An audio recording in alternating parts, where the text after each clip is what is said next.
Hello, everybody, and welcome to the Trial and Error Podcast. It is Monday, and that means it's time for another episode. Hope you've all had a great week. We're here today with a very special guest who is coughing already. My bad, y'all. Go ahead. Oh, what's up? What's up, dude? Man, Who do we have? we know him as Travis, but y'all know him as Yukk. Me and this guy, all of us, we go way back. We originally started Kite Club Creative Lifestyle back in 2012. Made a bunch of music together, played a bunch of shows. That's right. And now we're here. We're reunited. Yeah, man. It's beautiful. And it It's a feels beautiful so thing, good. bro. We come a long way here. Hell yeah. And if you're watching us right now, that means you found us on Instagram Live, but we are also available to stream on Google Play, Spotify, and if Apple would get their shit together, Apple Music as well. You can also check us out on the website, trialanderrorpodcast.com. That's what's up. Yes. What's up, y'all? Man. So as I explained, we start this show out with a shot and a cheers. Let's do it. And today, per your request, which impressed me, we're drinking Hendrix. Damn right. We're drinking some Hendrix. Why are we drinking Hendrix? Shit, bro. I remember there was one time, I think we were going to get something, I think some food or something like that. We were kicking it at a bar, and we hadn't seen each other in a while, and we were ordering drinks. And you're like, what do you want? And I was like, oh, man, I'm good, bro. You know what I'm saying? I ain't even, you know what I'm saying? And you grabbed some, you were like, hold on, have you ever had Hendrix? I was like, well, I've had like regular gin and shit. I don't know about no Hendrix. You were like, hold up, let me put you on. You know what I'm saying? So you got the Hendrix, and I drank that shit. And for me, it was just like, I felt that it was, because at the time for me, like, I probably was in a space where I may not have had that much going on or that much money or in a bad space. But for me, it was a step up. Like, you know what I'm saying? The drink was a step up in quality. I felt like it was like, damn, that's some quality shit right there. That you only get the Hendrix when, you know what I'm saying? I was like, all right. So when time fast forward, and I got to a point where I could, you know what I'm saying, order some Hendrix whenever I please, you know, and I just felt like it was a classier drink. I'm into like classy type shit like that. So, you know, I feel like, you know, get some hit. Like when I'm eating or something like that, I'll tell them, you know, bring me some Hendrix, you know what I'm saying? Yeah. Let me get some gin. How do you drink it normally? You just go straight? Straight up. In the restaurant? Yeah. Yeah, In bro. front That's of their that fucking sophisticated face, bro. palate right you there. You gotta have it straight up. You can't All put right. this bullshit. Put the bullshit in it. I'm not gonna lie. I'm a gin and tonic person, and Well, if fell I in take a love with shot, this as a gin and tonic. if I do a shot, it's gonna be straight up. But I'll do a right. tonic, gin and tonic. Let's do a shot. What are we cheersing to? You tell me. Hey, Travis. cheers to life, bro, Cheers and to more life. prosperity. You know what I'm saying? Hell Cheers, yeah. boys. All right. Welcome to the show, Trav. Yeah, I like this. You like it? I like this. I like you guys did this. Hell yeah. It's an interesting dynamic. The first time I came into this space was a couple days before we did our first episode, Yeah. and we started setting everything up, and immediately it brought me back to the days Those of days. band Oh, practice, man. the days of setting up our studio, Oh, man. and it's that feeling, man. It's hard to describe. It's a creative rush, dude. It is. You imagine all the possibilities. Yeah, and even as an adult, you know, we can talk about the responsibilities we have, the stresses we have, but it's never taken this feeling away, man. No, It's this is a different it's a feeling. creative freedom. I think it's a feeling that we chase this shit. We chase, like, you know when you guys got into this and you were like, man, it's a good idea, like that, like you just said, that feeling, like it's like a drug, bro, and it's more addicting than any drug because you just constantly want to try to get it. So sometimes you'll just try new things or get into shit just to get that feeling. Like it's one of the main reasons why, like, I do music. I love going to the studio or writing some shit, and then like I record it, and I'm hearing it being mixed and all put together and shit. And I'm just like, oh yeah, because it's just like you see, especially when you don't when you see the potential and where it could go, and then it kind of like I guess realizes that potential, or it just you set it up or something, and you look at it and you're like, damn, like I had that thought like a couple months back, and now look, it's right in front of my face. It's some of the craziest shit. Yeah, man. It's some of the crazy shit. I mean, when you were first starting out, obviously you didn't have the resources you have now as far as putting beats down, recording, going in the studio, shit like that. But like how has that process changed for you? Starting with kind of the bare bones, and now at a place where you kind of Well, have more options. you know, when we started out, because I started with you, Yeah. and we started out. Our first mic was in a closet. Do you want me to explain where we started out? Yeah, go ahead. So I'm going to tell the story. I'm going to start off. I'm going to preface with the story about how we met. You and I both went to the same high school, hung out in much different crowds. Right. And I started making beats at the time. Used to play in bands with Dan. and I didn't know anyone who rapped, but you did in the school, and people knew about you.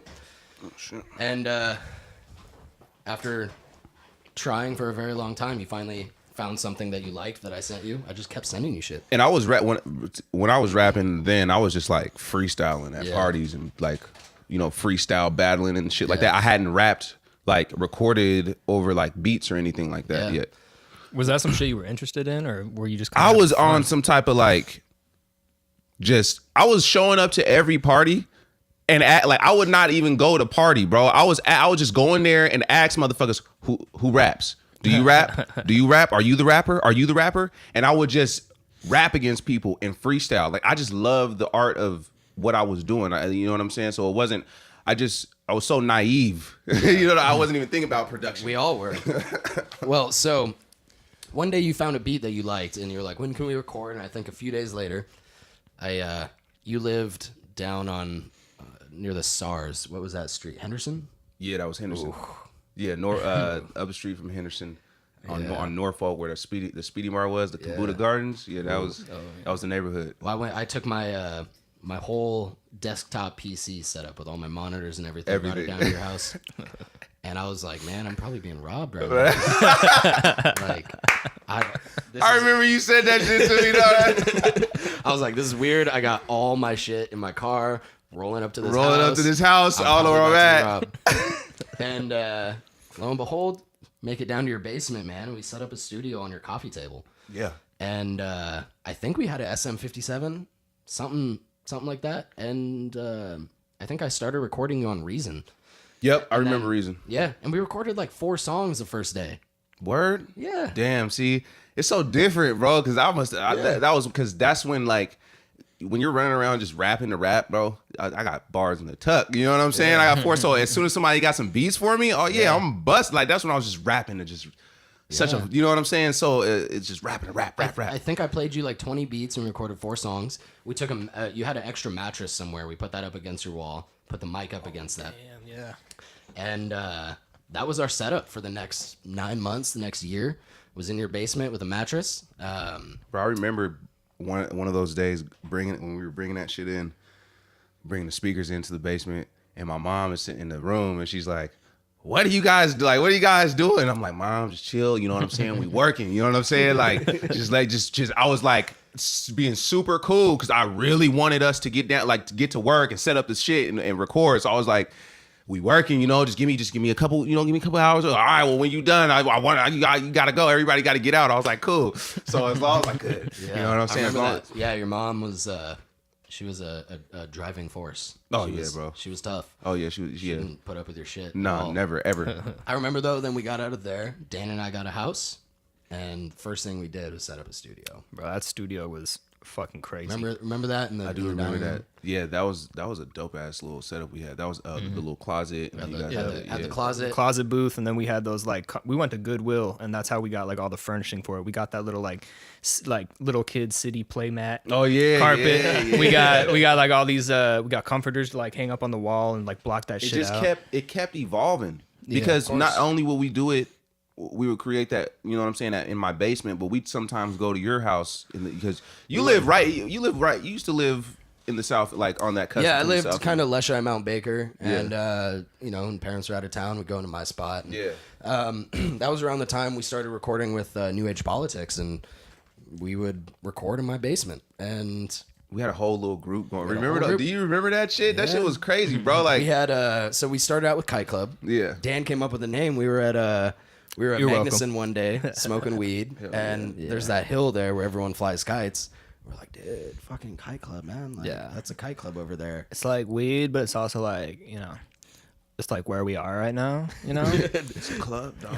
We're a club, yeah. And it was you, me, New Age Politics. Yep. And it was that's where it all started. We started playing shows. And those guys were extreme. They're still really talented. Well, and they've kept building just like yourself, man. They're putting out crazy visuals. They're really putting in that work. Seeing, but they were always extreme. Remember when we found out about Intellect? Oh yeah. We didn't know he was like the missing link, and then we heard him rap and shit, and we was like, "Yo, what the fuck?" Yeah. That was one of the illest times for me personally because I just felt like it was like, you know, when you're a rapper or when you're trying to like do music, for me, like I loved hip hop so much and I love music so much, there was a romanticism about it. Absolutely. So it was like, fucking, I got my squad, like, you know what I'm saying? He sounds like that. He sounds like that. My producer kid, Greenhaus, I'm Yukk. You know what I'm saying? It's the whole Kite Club. Like, it was like a thing, and it was so much fucking fun, bro, to have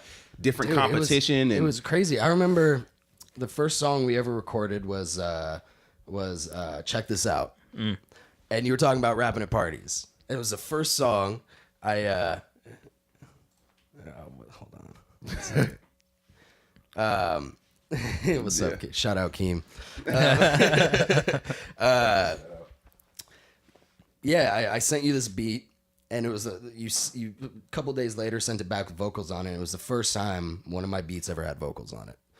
And this was before what we were talking about prior, where I went into your basement. This was like the test run. This was, you sent me this, and you sent something back, and we are like, this works. Let's do it. Let's do it, right.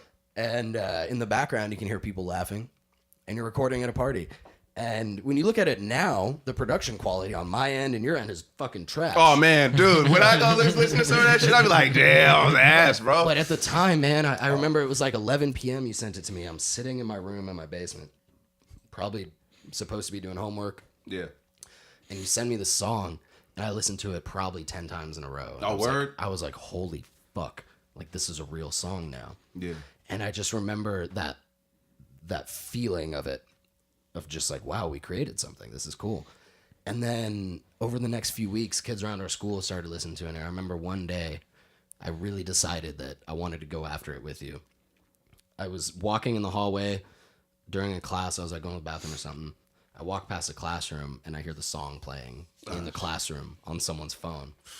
And I'm like, what the fuck? Like, that's our song. Someone's playing that. Yeah. And it's weird. High school is like its own little world. It was its own little like country continent type deal. Yeah. And it was so bizarre because me personally, like, I was going to a school in a whole different side of town. Yeah, you were. Damn, what school? You went to Roosevelt for a minute, didn't you? No, you went to Nah, I went to hell, yeah.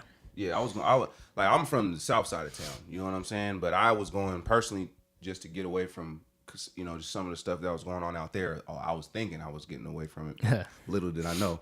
But so I'm in, you know, just in a different type of school. So for people to even like fuck with that shit, you know what I'm saying? And for me to even be able to find somebody that was into that type of shit, and like, it was kind of surreal, bro. So I was always just super humble about that shit. Like, people would come up to me in class and be like, bro, like, your shit's filthy or something. And I'm just like, what? Like, It was very surreal. bro, I'll see you at the party later. Well, the crazy thing about that is, like, me going to a different school, I would have people coming up to me because they knew I knew you. And they'd be like, they'd see us at a K together one time hanging out. They're like, oh, you know Trav? You know Trav? It's like, yeah, you know, he does this. He's like, oh, I heard that beat, man. I heard that beat. That's so dope. And like the word of mouth that happened in high school, I mean, that was like the only form of promotion, kind of. Especially when you're starting out and you don't really know what you're doing.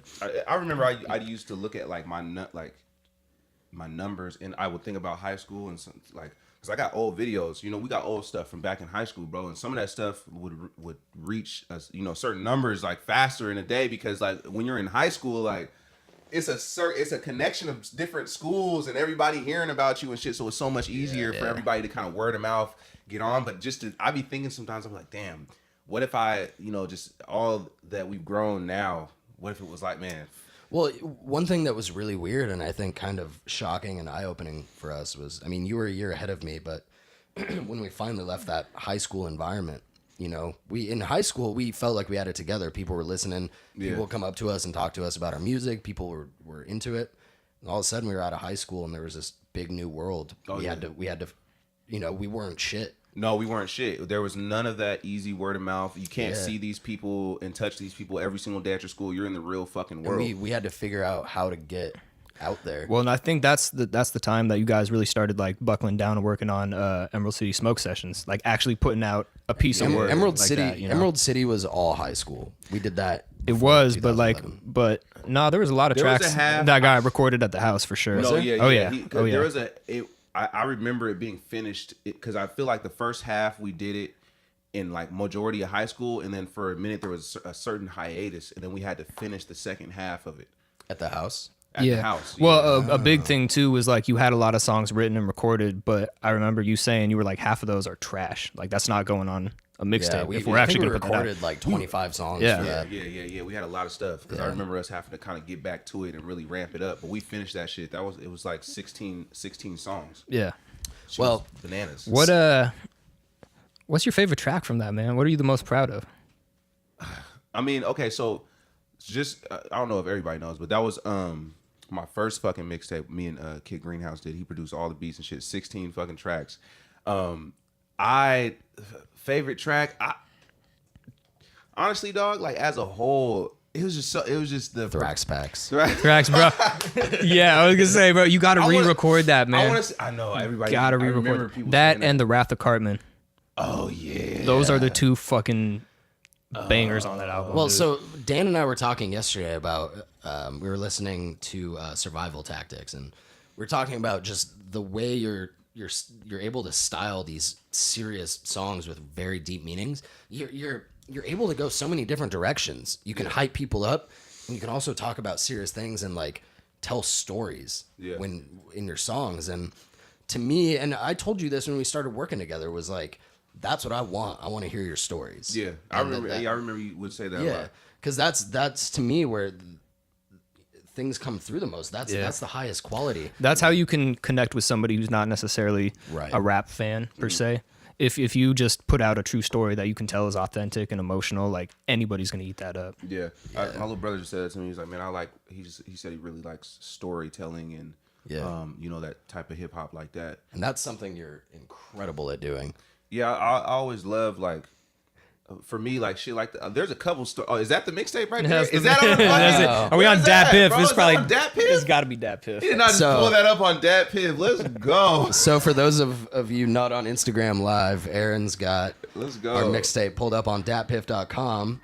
Shout out 2011. 2011. man. Yo, this was the bruh. Y'all gotta understand. Like this is me and Connor, aka Kid Greenhaus. This is when we were really like putting this shit together and trying to figure out, like, just having fun in the most purest form and doing this shit with this is before, like, we were learning the business side of this shit, but this was kind of before, like, We didn't give a fuck we didn't about give a that. fuck about none of that shit. We dog. were just making music, trying to smoke as much weed Yeah, as smoke as possible. much. Like, That's all we were doing. Music and Yeah, smoke it's as much weed as crazy. possible, dog. So that's why it's authentic, though. You know, Yeah. no Okay, pressure. so this is fun and all talking about Emerald City smoke sessions, but let's talk about when things get a little bit more serious. Oh shit, here we go. Well, yeah, I mean, Next iteration of the Next saga. iteration. And Dan was a part of all this. Yeah.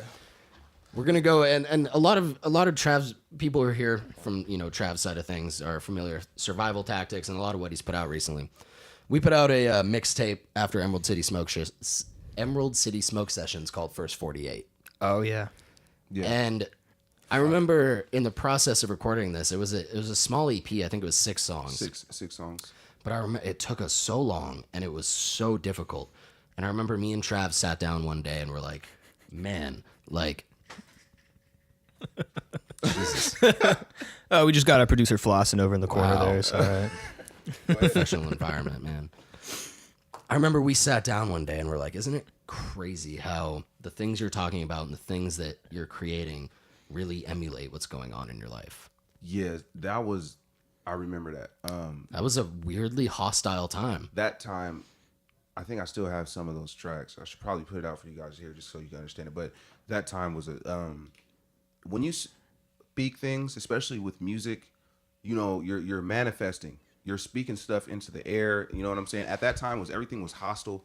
I was doing a lot. Like that was when we got into the real world. That was after high school, bro. Where like life was like, okay, like it's done with that high school shit. Now you're dealing with real life here. You know what I'm saying? And that was all influenced by all the crazy shit that was going on around me. Like you were all involved. Like it was just a bunch of stuff. And it's crazy how like you just said, life can emulate the music, because at that time it was just a lot of negative energy going on. Yeah. Like, all those songs on that EP were raw, hard, angry, They were dark, trap, bro. dark, Yeah. dark ass songs, and some dark ass shit was going on around that time. And like, if you look at the music video that you guys made too, and the music video Bro. was off the. What was that? That was on the ridiculous. 6, right? On the Oh my 6. God. Yeah. I'm in a fucking ski mat. Like, bro, it was on some. Like, but raw video, man. I think that's because like sometimes I feel like I'm so in tune. Like I always, when I do my music, I always told myself, I was like, I'm gonna make sure it's really me. Yeah. And it's really true me. And any lyric that I'm writing, I lived it and I been through it. I don't want to be like fake. I want to actually like just be, I'm trying to heal my wounds through my music. I can be a conductor sometimes. I always put my real life into it. So when I'm put in a situation, if my life is going a certain type of way, that's how the music is gonna sound. You know what I'm saying? So at that time, my life was going a certain type of way. Not and I don't think it was really for the good. It was just a lot of bad stuff. Not. No, it wasn't, bro. It was a lot of bad stuff going on. So I was just a lightning rod for that whole time. Like I was just conducting all the bad energy and then just put it into music. And a lot of stuff manifested from that. And it was Isn't it interesting though how whether or not you would consider your life at the time to be positive or negative, you can still make really good music from it? It's strange. Isn't that fucking and you know weird how that what? works? I've always used that. Yeah. I've always used it. I've always went to a lot of the records that a lot of people really gravitate towards on my albums and shit be the ones that I've went to like a really dark, hard, stressful place to create. Yeah, that's what I said from the beginning. Is that's you're always good at putting words together and like I said, you can hype people up or you can bring people to your level and tell a story. And it's like, to me, some of the most gravitating stuff was you talking about some of the negative things that were going on. And one thing that I wonder from that era is that if we, I don't want to say brought that on, but it almost felt like we were embracing it. I think it was the embrace. It was crazy because we were, we knew that from the beginning, we knew that the concept was going to apply to this EP, that it's going to be hostile. It's going to be raw. Yeah. And it almost makes me feel like we spent the next year kind of embracing that. Yeah, that whole energy, because that was the whole energy of the shit. Like, if I can, like, I might just go dig into the archives and bring that back up just so everybody can like, hear it for reference. Dude, it's but like those 7 tracks, dude, and the type of production you were on, like it was like we were sharing the energy. It wasn't just like it wasn't I just, was going no, through the it was shit both and of you us. weren't, bro. It was You were both in of that us. shit knee deep, 100%, just like I was. I so had no fucking business the being there. beats, like no business at all, dog. You know what I'm saying? But you was fucking riding. You was there. But it's like not only did the lyrics and the way I was coming off emulate that, the production from you were emitting the same energy because you're in that shit. So it molded, kind of mutated your production. So it made it. And I don't know if you went through the same thing because there were a few times I think that you wrote. I know you always had lyrics in your head, and sometimes you would come in and just go at it. But with all those beats, I would be in that studio by myself in the dark and go, okay, I got to create something. Yeah. And whatever I created was a manifestation of how I was feeling. Yeah. And most of the time, I don't think there's any records on that EP that you were there while I was making the beat. So that's just me alone putting out this energy. See, Well, y'all were vibing off each other too, and I think that's Totally. the big part. Is like there was that collective energy that you were sharing, and you obviously had the concept you were going for. I think really what it comes down to is that you were a bad influence in my life. probably. Well, really, hold up, time out. You was a pretty bad influence, man. You know what I'm saying? I know. You know what I'm you're saying? both enablers, man. Yeah. No, we were both the same level of enabler, but Yeah, I feel y'all like fucked he was me up. worse. Oh yeah, We Dan, did. fucked your ass up. Dan was just in the middle. In the middle of Just all like- this shit. Dan was always there, bro. He was, man. He was Dan's a big always part there. of He it. was like he was a testament. He's seen all this shit. That's right. Yeah, man. he's been right. Well, that's there. why it's so crazy for me to like see, because I remember it was before I met you and I heard about Check This Out, about the song. It's like, oh, I'm working with this rapper at school. I was like, oh yeah, that's cool, whatever.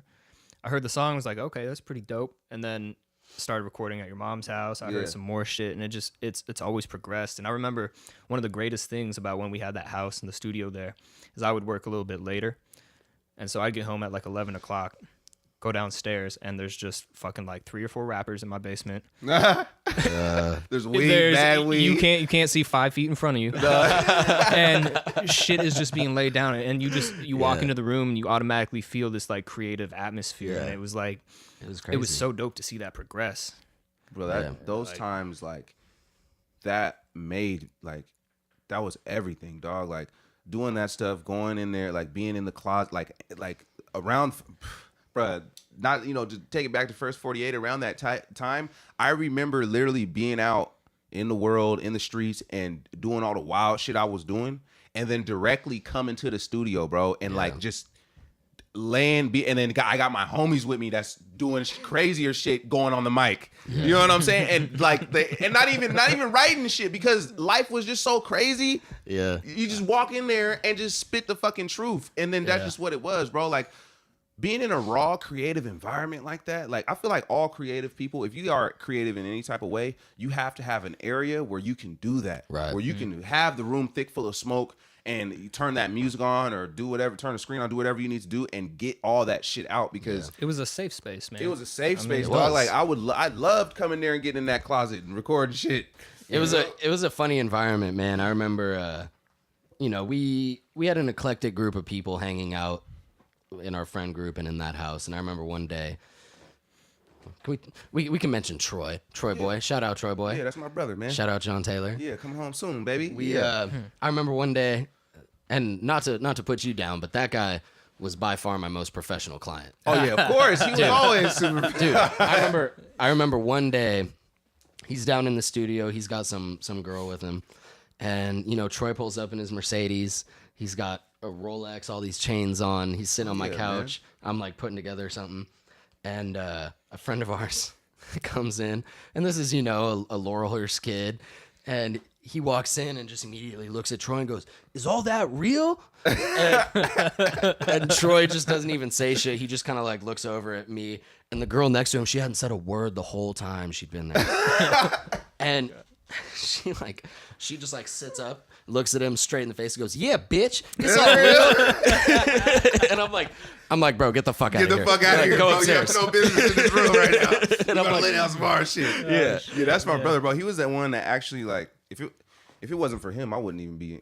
I don't know where as far as rapping. I met him at a party one time, and I was, that was when I was just in my rap at anybody. I was rapping everywhere, bro. Every party I could get to, I get my hands on rapping and freestyling. I was freestyling some shit. He was there, and then he came up to me afterwards, and he was like, listen, he's like, you're talented, you're filthy. He was like, I could put you in the studio and get you recorded and such. And I had never, you know what I'm saying, done that. he was the first one to put you on. Yeah, and he gave me a card. He was like, listen, if you're really serious, call me tomorrow. And I was like, all right, bro, hit me up. He's like, nah. You hit me up if you're really serious. I hit him up the next day, and he took me to the studio. Wow. Yeah. And from there, I was training to be, you know what I'm saying, to hone my craft and shit. Well, what? It's funny you bring up Troy because I can't remember the name of the song, but what was that song on Emerald City Smoke Sessions? Is it the collab with him? So 206 with it? Yeah, bro, that is just one of like the most funkiest like. I know, man. I wish some of that stuff. I listened to some of the old shit, and I wish I had the wherewithal to fucking like mix it up. Well, You know what I'm saying? I gotta apologize for a lot of that shit. I don't know why we decided I should master the album. Oh, you did I forgot about that. He did. I forgot. Dan mastered the album, Bro, I did. What the fuck? I did no such thing. I was Jesus just working with Christ. Logic Pro. That's the only software I had, and like, I had gone to college for audio engineering. Me and you both, bro. We were in the same class. I was, but we both dropped that shit. Yeah. But- Hey, funny thing about being up there is I went up there to do audio engineering because I wanted to get into music in school for some dumbass reason when I was always around it. I met one of my best friends there. I was in this class, and I met one of my best friends, Keem. And I'm sitting in class, right? And he was in the same class as me, bro. Like, this is my nigga. This is my brother right here. We was in the same class, and they're all going around. The teacher's going around like, yo, everybody, you know what I'm saying? We're going to call on you. You're going to stand up, tell us, what's your name and who you are and shit like that. And he always tells me this story. He was like, dog, he was like, when they got around to you, they asked you what your name was. He stand up. I was like, yeah. He was like, stand up, sir. What's your name? Whatever. I was like, yeah, my name is Travis, and I'm a rapper. All right. And then he always tells me, he's like, dog, I looked at you when you said that shit, and I was like, oh, this nigga ain't shit. He ain't gonna be shit. What is he in this class for? Like, he ain't gonna be shit. Like, who the fuck is this goofball? Like, what the fuck? And then we ended up being best fucking friends from fucking Keem's, school, dog. We gotta go to a break, but real quick, I'm gonna tell one story about when I knew I liked Keem. Keem's a good dude. He's one of the more business-minded people I met. And he's funny as fuck. He's funny as fuck. I remember Dan and I had an apartment. You and Keem came over one day, and y'all are in the living room hanging out. I go to the bathroom, do my thing. Come out. 5-10 minutes later, Keem goes in. He comes outside in a panic and just goes, Connor, you just took a shit. I think there were a couple girls there too, because I remember like being real embarrassed about it and like not okay with it. Of course. I was like, bro, like you're in my fucking house Yeah. and you're gonna call me out. Try to sneak that, try to sneak that off. Huh? Yeah, you didn't want nobody hearing about that. You know, I had to drop the deuce one time. You gonna say it out loud like that? It's my Just house, expose man. me? Like where, you know. What? Anyways, I love it. man, I love it, we gotta baby. take a break, but we're gonna be back in just a few. Thank you for joining us, Trav. It's been fucking hell awesome yeah, so let's keep far. it going, I'm bro. looking Let's forward keep to going. man. Shit's lit. It's Yeah. lit. All right, cool. Thanks for tuning in, guys. We'll see you in a few minutes.